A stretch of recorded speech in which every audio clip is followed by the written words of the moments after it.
AISECT college of technical education Baikunthpur के YouTube channel पर आप सभी का स्वागत है। हमारे लेटेस्ट वीडियोस को देखने के लिए चैनल को सब्सक्राइब करें और बेल आइकन जरूर दबाएं। हेलो स्टूडेंट्स, आज के सेशन में हम लोग पढ़ने वाले हैं डबल एंट्री अकाउंटिंग सिस्टम या जिसे हम दोहरा लेखा प्रविष्टि प्रणाली भी कहते हैं। आज के सेशन में हम इसके बारे में पढ़ेंगे। तो चलिए स्टार्ट करते हैं। फ्रेंड्स, स्टार्ट करते हैं हमारा आज का topic double entry accounting system. Double entry accounting system जिसको हम दोहरा लेखांकन पद्धति या द्विप्रविष्टि प्रणाली भी कहते हैं। ये क्या होता है? ये एक तरीके की पूर्ण वैज्ञानिक प्रणाली है। इस प्रणाली के अनुसार प्रत्येक वित्तीय व्यवहार का प्रभाव अलग अलग खातों पर एक साथ पड़ता है, अर्थात इसका प्रभाव खाते के दोनों पक्षों, यानी दो पक्ष कौन से थे हमने पढ़े थे पहले, डेबिट और क्रेडिट। किसी भी खाते के दो पक्ष होते हैं, एक नाम और एक जमा, पर पड़ता है। इस पद्धति के जो क्या बोल सकते उसको जन्मदाता थे वो लुकास पेसियोली थे। इटली के लुकास पेसियोली नामक व्यक्ति ने सन 1494 में इसका आविष्कार किया। ठीक है। तो डबल एंट्री अकाउंटिंग सिस्टम क्या है कि जो भी हम व्यवसायिक लेन देन करते हैं, जो भी हम सौदे करते हैं, उसका कहीं ना कहीं प्रभाव पड़ता है और वो जो प्रभाव है वो दो पक्षों पे पड़ता है, खातों के दो पक्षों पे पड़ता है। एक पक्ष होता है डेबिट और दूसरा होता है क्रेडिट। चलिए इसको हम जानने के लिए एक एग्जाम्पल का मदद लेते हैं। चलिए इसको हम एक एग्जाम्पल से समझने वाले थे। तो यह हमारा एग्जाम्पल, मान लीजिए एक पर्सन है अजय, है ना। अजय नाम का एक पर्सन है, आप बिजनेसमैन भी समझ सकते हैं, व्यापारी भी समझ सकते हैं। तो उसने कुछ ट्रांजेक्शन्स किए। ट्रांजेक्शन्स मतलब लेन देन किए। व्यापार में जो भी लेन देन होता है, खरीदना बेचना, वेतन देना, है ना, एक्सपेंस का भुगतान करना, इस तरीके के उसने कुछ लेन देन किए हैं। तो जैसे उसने पहला लेन देन किया है 10,000 रुपये का सामान नगद खरीदा। ठीक है। तो पहले हम उसको समझ लेते हैं। 10,000 रुपये का सामान नगद खरीदा, तो ये टाइप का लेन देन हुआ, उसने भी सामान खरीदा।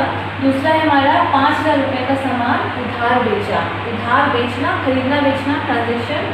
तीसरा है हमारा 700 रुपये बिजली बिल का भुगतान किया। उसने एक्सपेंस जो थे बिजली व्यय थे उसका भुगतान किया। कर्मचारी को 4,000 रुपये वेतन दिया। उसने कुछ कर्मचारी रखे हैं तो उसको वेतन का भुगतान किया है। तो जो भी आप लेन देन देख रहे हो किससे संबंधित है? उसके व्यवसाय से संबंधित है। तो अब हम इसको समझते हैं डबल एंट्री अकाउंटिंग के माध्यम से कि दो पक्ष कैसे निकल के आते हैं। जैसे 10,000 रुपये का सामान खरीदा, तो यदि अजय जो ट्रांजेक्शन कर रहा है, यदि वो अपने हिसाब की पुस्तकों में उसकी एंट्री करना चाहेगा तो वो कैसे करेगा? पहले तो इसको समझते हैं कि क्या कर रहा है। वो 10,000 रुपये का सामान नगद खरीद रहा है। तो आप सोचिए कि इस ट्रांजेक्शन में क्या कर रहा है, वो सामान खरीद रहा है किससे? 10,000 रुपये से, है ना। अभी कोई व्यक्ति का नाम मैंने नहीं लिखा, मैंने सिर्फ इतना लिखा है कि वो 10,000 रुपये का सामान नगद खरीद रहा है। तो कैसे दो पक्ष होते हैं भाई? एक देख लीजिए, एक तो भाई पैसा, है ना। पूरी अकाउंटिंग जो है वो पैसे से संबंधित है, पैसे से लेन देन से संबंधित है। 10,000 रुपये, ठीक है। पहला पक्ष एक ये आ गया। दूसरा क्या आ गया? वो सामान खरीद रहा है, जिसको हम बोलते हैं गुड्स। ठीक है। दो पक्ष होते हैं। अब ए जो है अपने बुक्स में कैसे एंट्री करेगा कि भाई सामान खरीद रहा है। आप कोई भी वस्तु मार्केट से खरीदने जाएंगे तो आप उसका भुगतान करेंगे, किसका? पैसे का भुगतान करेंगे और सामान को अपने पास रखेंगे। ठीक है। तो गुड्स है। तो यहाँ क्या हो रहा है? इन और आउट से हम लोग समझते हैं अभी। इन और आउट, उसके पास क्या इन हो रहा है, मतलब क्या आ रहा है और क्या जा रहा है। जब सामान खरीद रहा है, खरीदना मतलब परचेस कर रहा है, तो उसके पास क्या आ रहा है? गुड्स इन हो रहा है। ध्यान से समझिए इस टॉपिक को। गुड्स जो है वो आ रहा है और क्या जो हो रहा है? मनी जो है वो जा रहा है। फ्री में तो देगा, है ना, फ्री में नहीं देगा। तो भाई उसने उसकी कीमत चुकाई, मतलब 1,000 रुपये, सॉरी 10,000 रुपये की वस्तु थी, उसने 10,000 रुपये में वस्तु खरीदी। वस्तु उसके पास इन हुई और पैसा जो है वो आउट हुआ। तो यही हमारे दो पक्ष होते हैं। पहला पक्ष होता है आने वाली वस्तु और दूसरा होता है जाने वाली वस्तु। ठीक है। और यही पक्ष हमारे डेबिट और क्रेडिट भी कहलाएंगे। यदि हम जनरल एंट्री करेंगे, आगे हम लोग वीडियोस में पढ़ेंगे जनरल एंट्री के बारे में, तो इन और आउट के हिसाब से समझेंगे तो एंट्री कैसे होगी, गुड्स सामान आ रहा है और पैसा जा रहा है, हम इसकी एंट्री करेंगे परचेज अकाउंट डेबिट हो जाएगा टू किससे, कैश अकाउंट से। ठीक है, डेबिट आना और कैश अकाउंट क्रेडिट, इसका डबल एंट्री अकाउंटिंग सिस्टम का एक रूल होता है ना। तो इसको आगे के वीडियोस में डिस्कस करेंगे कि ये रूल क्या है, जिसके कारण से परचेज डेबिट है और कैश जो है वो क्रेडिट है। इसी को हम बोलते हैं दो पक्ष। देखिए दो पक्ष हैं हमारे, एक तो पहली बात ये ट्रांजेक्शन है, ट्रांजेक्शन में दो पक्ष हैं, पहला हो गया आपका मनी है, दूसरा हो गया वो गुड्स है ना। वो क्या कर रहे हैं, खरीद रहे हैं कि बेच रहे हैं, यहाँ क्या कर रहे हैं, हम परचेस कर रहे हैं। तो आप कोई भी सामान खरीदोगे तो उससे सामान आएगा, लेकिन किसके थ्रू, मनी के थ्रू आएगा, और इसकी एंट्री हो गई purchase account debit to cash account. ठीक है, तो ये समझ में आ गया होगा। अब इसी तरीके से हम लोग आगे में देखते हैं।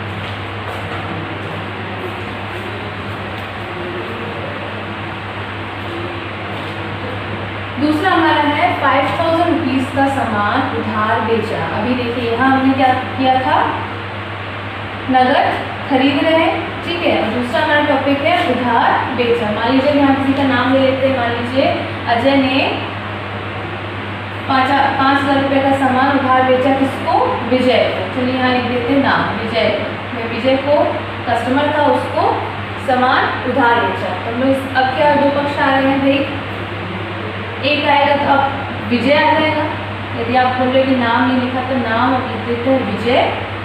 दूसरा आ जाता है हमारा मनी, तो रहेगा मनी क्या है हमारा 5000 रुपये, और आ जाता है गुड्स। अब आप बोलोगे यहाँ पे तीन पक्ष हैं, तीन पक्ष हैं, लेकिन सौदा तो हम लोग दो का ही करेंगे। सौदों का जो दो पक्ष ही लिखेंगे तो क्या क्या आएगा हमारा। देखिए अकाउंटिंग में आपको बहुत बारीकी से समझने की ज़रूरत ये है कि जो भी ट्रांजेक्शन में, ट्रांजेक्शन दो टाइप के होते हैं, एक कैश ट्रांजेक्शन होता है और एक क्रेडिट ट्रांजेक्शन होता है। तो इधर पे क्रेडिट ट्रांजेक्शन हो रहा है, इधर पे उधार माल बेच रहा है। तो जब उधार होता है तो हम वहाँ पे उस व्यक्ति का नाम लिखते हैं, ताकि हमको पता चले कि वो हमने जो क्रेडिट ट्रांजेक्शन किया है वो किस व्यक्ति से किया है, उस व्यक्ति का नाम क्या है। ठीक है, जनरली ऐसा ही लिया जाता है कि यदि उधार आता है तो आप उस व्यक्ति का नाम लिख सकते हो। तो इधर पे हम विजय लेंगे और गुड्स लेंगे, ठीक है। इधर पे कैश आएगा, बट कैश जो है उसका हम अकाउंटिंग में नहीं लिखेंगे, उसका अमाउंट लिखेंगे। कैसे लिखेंगे भाई, उधार माल बेचा, तो बेचा किसको है, विजय को, ठीक है। तो विजय जो है वो डेबिट होगा टू किससे, सेल्स से। आप यहाँ गुड्स नहीं लिख सकते हो, कई कई जगह गुड्स लिखा रहता है, पर गुड्स पे हमको समझ में नहीं आता वो परचेस है कि ये सेल है, इसलिए हम जो ट्रांजेक्शन है वो बेचने पे है ना। तो यहाँ हम क्या लिखेंगे, टू सेल्स लिखेंगे। तो विजय जो हो गया, और अमाउंट जो है वो हमारा 5000 रुपये यहाँ आ जाता है। तो आप देखेंगे कि विजय डेबिट टू सेल्स। यदि इसको इन और आउट के हिसाब से समझेंगे तो ये कैसे होगा। पहली बार एक चीज़ याद रखिएगा कि उधार जो है तो उसमें हम कैश को नहीं लेंगे, कैश हम तब लेंगे यदि एंट्री, आगे की एंट्री ये बनती है कि विजय से पैसा प्राप्त हो गया है, तो हम वहाँ लिखेंगे कैश अकाउंट डेबिट टू विजय। पर यहाँ पे कैश हम नहीं लिखेंगे। तो यहाँ इन और आउट क्या हो रहा है भाई, सामान बेच रहे हैं, ठीक है। तो आउट क्या हो रहा है, गुड्स।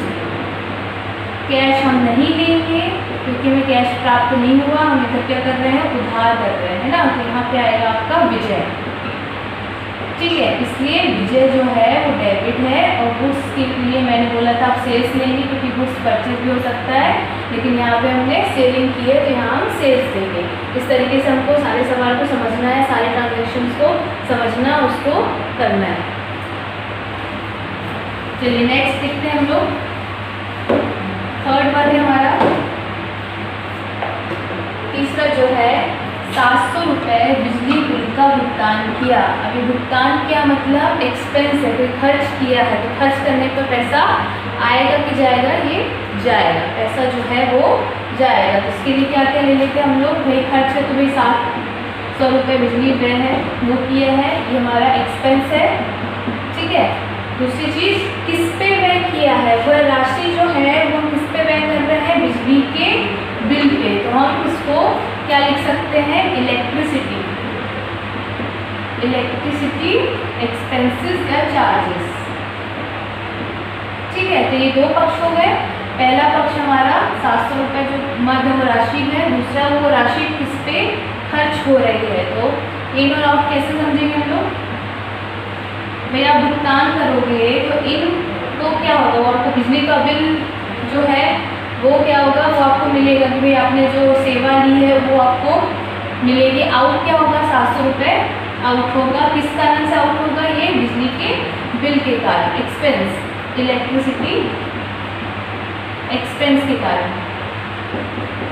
ठीक है, तो भाई खर्च करने पे तो किसी सेवा पे हमने खर्च किया तो वो तो सेवा हमने ले ली, तो कोई वस्तु तो है नहीं, है ना। तो वो हमने सेवा ले ली, उसका लाभ उठा लिया, उसके बाद हमको उसका बिल आया, उस बिल का हमको भुगतान करना पड़ेगा। तो इस वजह से इसकी एंट्री क्या होगी? इलेक्ट्रिसिटी एक्सपेंसेस खर्च है, ये डेबिट होगा। और टू कैश अकाउंट, कैश जो है जा रहा है, कितना? 700 रुपये। आप पहले इस ट्रांजेक्शन को करना सीख जाओगे, तब हम इसके डबल एंट्री लूप है जिसको जर्नल एंट्री बोलते हैं वो हम करना सीखेंगे, क्योंकि इसके लिए हमको रूल्स की आवश्यकता होगी। किस कारण से डेबिट है एक्सपेंस अकाउंट और कैश अकाउंट क्रेडिट क्यों है। अब इससे कितना समझिए कि क्या आ रहा है और क्या जा रहा है, या भुगतान कैसे हो रहा है, कौन से दो पक्ष है, तो ये समझना भी आपको बहुत ज़रूरी है। नेक्स्ट और आखिरी वाला देखते हैं। अगला हमारा लिखा हुआ है कर्मचारी को 4000 रुपये वेतन का भुगतान किया। तो कर्मचारी को 4000 रुपये वेतन दिया, तो भाई वेतन जो है भाई वो वस्तु तो है नहीं, है ना, लेकिन मद ज़रूर है। फिर आपने कर्मचारी को रखा है काम पे, तो उसको सैलरी दोगे। कितनी सैलरी दे रहे हैं हम? 4000 रुपये दे रहे हैं। ठीक है, तो पहला जो पक्ष है हमारा सैलरी हो गया, दूसरा हो गया मनी हो गया। ठीक है, तो इसमें इन और आउट को समझते हैं। इन और आउट क्या है? भाई आपने किसी व्यक्ति से सर्विस ली है ना, उसने आपके यहाँ काम किया, आपने उससे सेवाएं ली हैं, तो व्यक्ति जो है, व्यक्ति तो नहीं आएगा, लेकिन उस पर जो राशि खर्च हो रही है वो क्या है? सैलरी। सैलरी वेतन है, वेतन कोई वस्तु नहीं है ना। तो वेतन जो है वो इन होगा, मतलब सैलरी जो है सर्विस के रूप में हमने ले ली है, और उसके बाद हम क्या कर रहे हैं? आउट क्या कर रहे हैं? पैसा आउट कर रहे हैं, है ना, उसको 4000 रुपये भुगतान कर रहे हैं। तो इस तरीके से भुगतान में वस्तु नहीं आती है। जब हम खरीदते बेचते हैं तब वस्तु या सामान या गुड्स को हम लेते हैं, लेकिन यहाँ पे हम सेवाओं को भी लेते हैं, माल, वस्तु और सेवाओं तीनों को लेते हैं। इसकी यदि जनरल एंट्री होगी तो वो कैसे होगी? इसकी एंट्री होगी सैलरी एक्सपेंसेस या सैलरी अकाउंट लिख सकते हैं। Salary account debit, salary account debit to cash account, कितना? 4000 रुपीज़। 4000 रुपीज़ जो है वो हमारा सैलरी जा रहा है। ठीक है, तो इस तरीके से आपको आगे और ट्रांजेक्शन करने को मिलेंगे।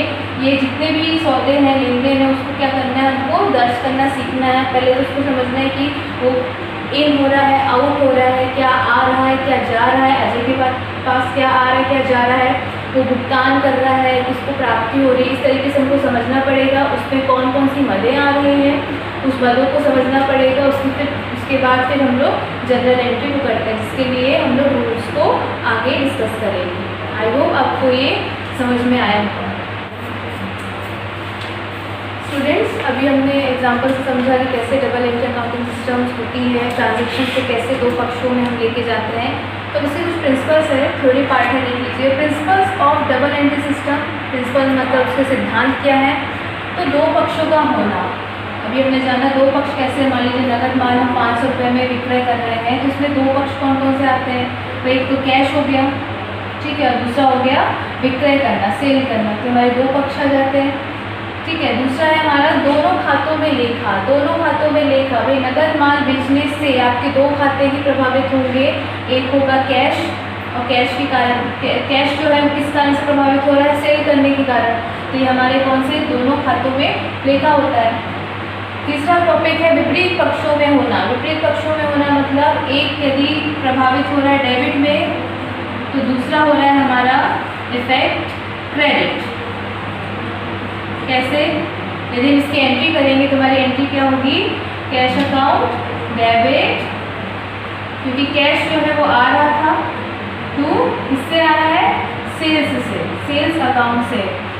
यदि इसको इन और आउट में समझेंगे तो कैश जो है वो इन हो रहा है और सेल्स जो है वो आउट हो रहा है, यानी दोनों ही पक्ष एक दूसरे को प्रभावित कर रहे हैं। सेविंग करने से हमारा पैसा आ रहा है, पैसा किस लिए आ रहा है, क्योंकि हम उसको सेल्स कर रहे हैं। आखिरी हमारा जो प्रिंसिपल है वो ये है कि मूल्य पाने वाले तथा मूल्य देने वाले। वे मूल्य पाने वाले, मूल्य देने वाले क्या हो रहा है, विक्रय, जो व्यक्ति विक्रय करेगा तो वो क्या होगा, मूल्य पाने वाला होगा, और जिस व्यक्ति को वो विक्रय करेगा तो वो क्या होगा, मूल्य देने वाला, क्योंकि वो वस्तु खरीद रहा है। दैट्स व्हाई इसको हम बोलेंगे मूल्य पाने वाला भी और मूल्य देने वाला भी। आई होप आपको ये सारी चीज़ें समझ में आई होगी। आज हमने डबल एंट्री अकाउंटिंग सिस्टम को पढ़ा है, उससे कुछ एग्जांपल्स लिए हैं। नेक्स्ट वीडियो में हम लोग इसके रूल्स और आगे की जनरल एंट्रीज को करना सीखेंगे।